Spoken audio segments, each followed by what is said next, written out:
Rebecca Devine, je suis directrice du Festival Horizon, festival sur les agricultures du Proche-Orient et de Méditerranée. On présente l'exposition D'ici je vois, en partenariat avec l'agence culturelle Dordogne-Périgord. Cette exposition entre dans un cadre assez spécifique qui est la saison Méditerranée 2026. Chaque année, le ministère des Affaires étrangères, via l'Institut français, organise une saison ou plusieurs saisons, qui célèbrent les liens entre la France et un pays du monde. Cette année, c'est une région, c'est la Méditerranée, et ce sont les liens entre le Maroc, l'Algérie, la Tunisie, l'Égypte et le Liban, et la France, qui sont célébrés à travers toute la France. Et il y a un commissariat d'exposition qui est fait par Julie Kretschmar, et ça a débuté en mai 2026, ça se terminera en octobre 2026. Il y a environ 200 événements dans toute la France et on est très fiers qu'il y ait cette exposition qui a été sélectionnée pour la Dordogne.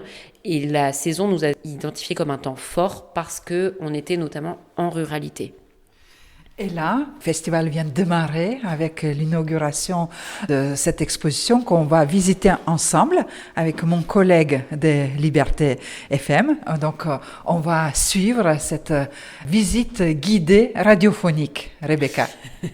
Alors, cette exposition, l'idée est venue d'un article de presse rédigé par Benjamin Barthes, qui est rédacteur en chef adjoint du Service international du Monde, qui travaille en tant que correspondant pour Le Monde depuis plus de 15 ans et qui travaille sur cette région depuis plus de 20 ans. Il a écrit cet article en 2021 au moment où il quittait Beyrouth, qui était son dernier poste de correspondant, et il revenait à Paris.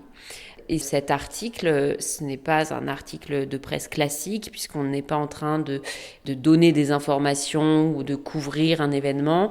C'est, selon ses termes, à lui, une déclaration d'amour à la région du Proche-Orient qu'il a couverte pendant tant d'années. Et cet article avait pour titre « L'éloge de la chaise en plastique blanc au Proche-Orient ». Et en fait, en partant de cet objet qu'est la chaise en plastique, ça nous permet de voir des points de vue, de voir ces sociétés du Proche-Orient et de Méditerranée différemment, loin des clichés qu'on peut avoir, que sont les guerres, l'islamisme, le terrorisme. Donc là, c'est un peu une plongée au cœur de ces villes, au cœur de ce qui lie les hommes et les femmes, les enfants de cette région qu'on a tendance à invisibiliser. Donc, on va visiter cette exposition ensemble.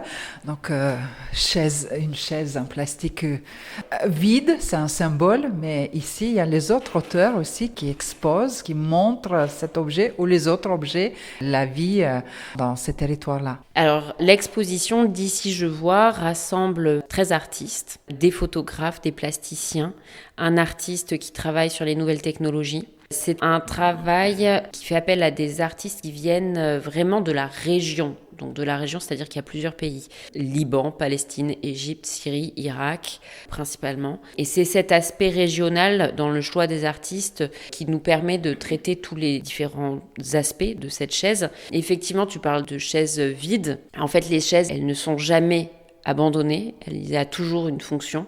Et ça, on va pouvoir le voir dans les différents chapitres de cette exposition qui est à peu près construite autour de 4 chapitres. Le premier, dans lequel on entre, c'est un chapitre sur la chaise en tant qu'objet du paysage urbain arabe. Donc on va la voir ici, en fait là on va voir vraiment cet horizon, la Méditerranée, puisque la Méditerranée c'est ce qui nous rassemble, c'est ce qu'on voit. On va voir juste en face d'elle la chaise dans son environnement urbain, et ça c'est à Beyrouth, c'est le travail de Tania Traboulsi, qui en fait capture des instants, des lumières à Beyrouth de la vie quotidienne, mais toujours avec beaucoup de poésie.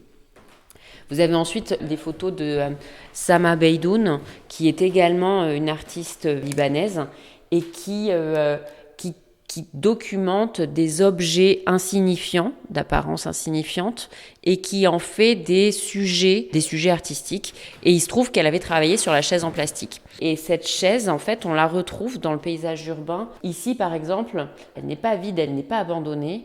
En fait, elle a une fonction très particulière, c'est qu'elle garde une place de parking. Parce que l'urbanisme dans les villes arabes, c'est d'apparence très chaotique. mais en fait, c'est régi par des règles tacites, mais connues de tous, et avec un fonctionnement très différent.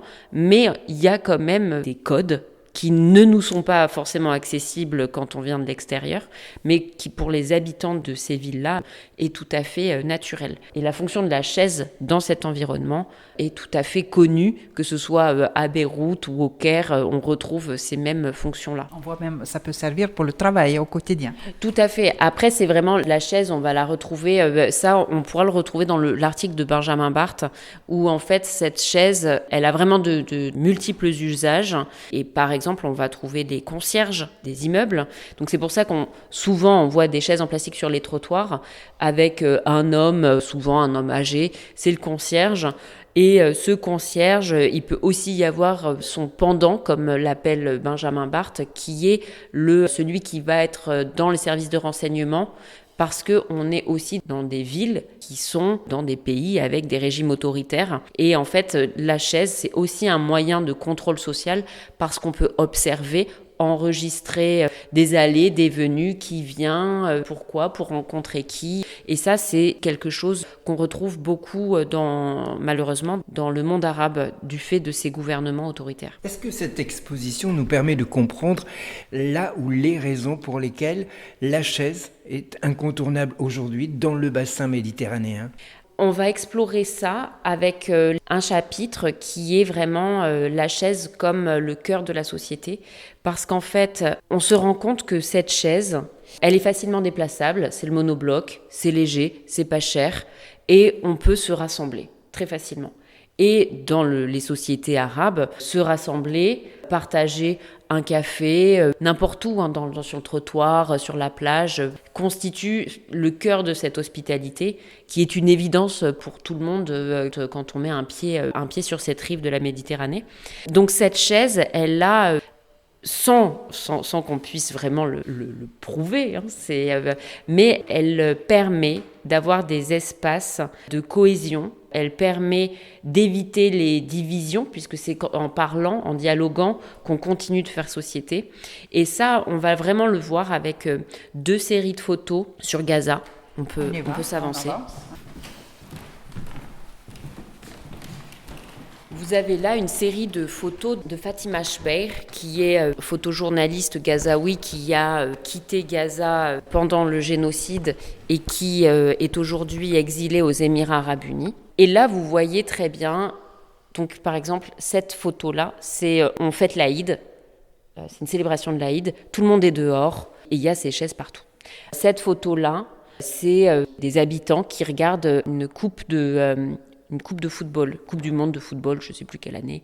Et là, la troisième, ça c'est vraiment une photo extrêmement classique, c'est-à-dire que les logements sont souvent des logements insalubres, particulièrement à Gaza à cause des bombardements très très réguliers depuis de nombreuses années, notamment 2014, 2021. Enfin voilà, il y a des successions de bombardements et de guerres à Gaza, ce qui fait que les logements personne n'a envie d'y rester, puisque c'est en travaux, à moitié détruits ou trop petits, puisqu'il y a aussi une densité de population très forte. Et donc il y a cette nécessité d'aller à l'extérieur et de mêler en fait l'espace privé, l'espace public. Donc on habite la rue, on habite les plages. Les plages sont extrêmement importantes, la mer est extrêmement importante. Et ces chaises sont l'outil nécessaire pour habiter. On a mis en miroir de ces espaces de vie, on a mis en miroir ce qu'il reste de Gaza aujourd'hui après l'anéantissement. Et donc là, ce sont des photos de Fatma Hassouna. Fatma Hassouna, qui était une photographe gazaoui qui a été assassinée par l'armée israélienne 2 jours après avoir appris que le film documentaire dans lequel elle était, qui était réalisé par Sepideh Farsi, était sélectionné à Cannes. Donc on en a entendu parler de cette photographe parce que le film était sélectionné à Cannes et qu'elle avait été assassinée, qu'elle ne pouvait pas y être pour le présenter. Vous voyez qu'il y a une petite chaise là, toute cassée, et c'est ce qu'il reste. Et quand, en fait, dans les débris de la guerre, les habitants de Gaza cherchent des choses puisque tout leur foyer a été détruit, on cherche des chaises. On cherche des chaises, et même si elles sont cassées, on les garde. Et là, vous avez le travail de Mustapha Morana, où vous voyez des chaises, qui est un artiste plasticien gazaoui qui a quitté Gaza, qui est aujourd'hui réfugié à Paris. Ces chaises, elles sont cassées, mais elles sont réparées parce que c'est un moyen de continuer à faire société, parce que c'est ce que je vous expliquais, c'est dans la discussion, dans être ensemble, ça symbolise tout ça. Et ça évite les divisions. Donc voilà en quoi cette chaise est importante. L'autre chapitre, c'est la chaise en tant que témoin de l'histoire. Là, elle témoigne d'un génocide à Gaza.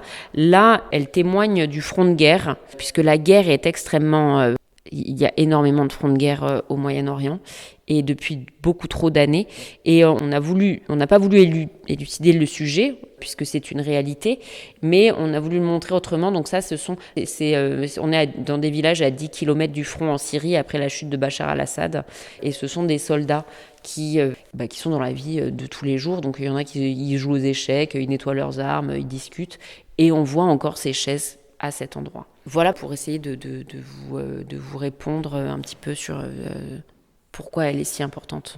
Et on peut s'avancer pour justement, en parlant de rassemblement, il y a en fait, elle est extrêmement présente, la chaise, pour les mariages, les fêtes religieuses et les enterrements. Et donc là, on a 2 photos de mariage de photographes gazaouis. Ce sont des mariages en Irak dans les années 90. Et on a voulu le mettre, pas tant pour leur qualité artistique, parce que ce ne sont pas des photos avec une qualité artistique particulière, mais pour ce qu'elles racontent de ces sociétés. C'est-à-dire que le mariage, c'est une grande fête, une grande célébration qui se situe dans l'espace public.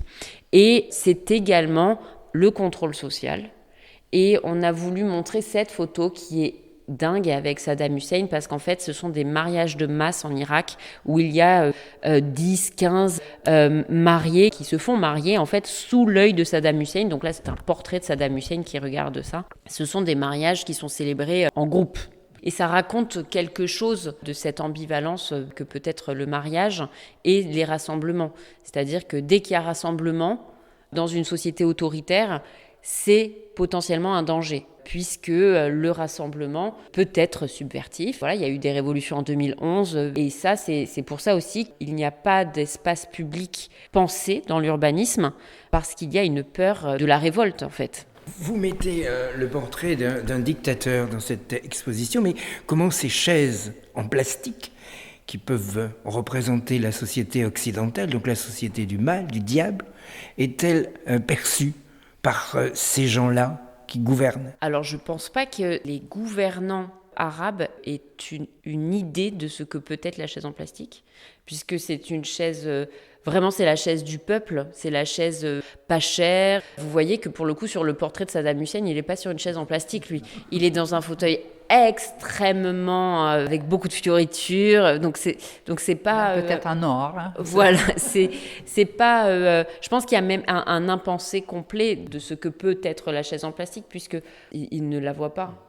Le dernier chapitre qu'on voulait montrer, c'est notamment au travers de la série de Habib Saleh, qui est un photographe libanais, qui nous embarque dans l'intimité de sa famille, puisque les personnes que vous voyez là, ce sont son oncle, sa nièce, voilà, c'est les membres de sa famille. Et en fait, c'était en discutant avec beaucoup d'artistes, je me suis aperçue que la chaise devenait une personne. Et c'est pour ça qu'on s'est dit que pour le dernier chapitre, c'était un membre de la famille. Parce que, par exemple, vous voyez que sur la photo avec la petite fille, la chaise, cette chaise est là depuis 30 ans, c'est la chaise du chien. Personne n'y touche, c'est la chaise du chien. Et en fait, ces chaises, on ne veut pas les retirer. Voilà, il y a un attachement. Il y a un attachement à ce meuble. Est-ce que certaines photos ont été mises en scène ou alors prises sur le vif ? Ce sont que des photos prises sur le vif. Il n'y a aucune mise en scène dans ces photos. Ce qui était assez fou pour faire le choix des photos, c'était difficile puisqu'on s'apercevait qu'il y avait des chaises partout. En fait, sur énormément de photos, il y a des chaises. Ça, c'est une série. En fait, moi, je connaissais cet artiste. J'aimais ce travail intimiste. et la manière dont il racontait ces espaces qui nous sont complètement inaccessibles. Et en fait, je me suis aperçue qu'il y avait plein de chaises et je lui ai demandé une sélection de photos avec des chaises. Autant, par exemple, Sama Beydoun, elle les cherche, puisque ça faisait partie de son travail de recherche.